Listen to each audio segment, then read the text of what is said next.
మిత్రమా, ఒక చిన్న మాట. కసరి కసరి తిట్టే వాళ్ళని, కొసరి కొసరి అన్నం పెట్టే వాళ్ళని జీవితంలో ఎప్పుడూ మర్చిపోకూడదు. ఎందుకంటే వాళ్ళకి నువ్వంటే ఇష్టం కాబట్టి నువ్వు తప్పు చేస్తే కసురుతున్నారు, నీ యొక్క ఆకలిని అర్థం చేసుకొని అన్నం పెడుతున్నారు.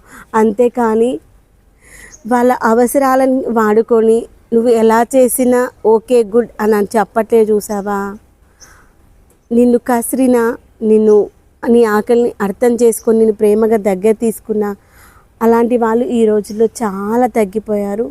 అలాంటి వాళ్ళని జీవితంలో నువ్వు కోల్పోయావనుకో, ఇంకా అలాంటి మనుషులు మళ్ళీ నీకు దొరకరు, గుర్తుపెట్టుకో. కానీ మనము అలాంటి మనుషులను దూరం పెడుతున్నాము. ఈ రోజుల్లో మనతో ప్రేమగా నటిస్తున్నా చూడండి, అలాంటి వాళ్ళని నమ్ముతున్నాము. అదేంటో అర్థం కాదు.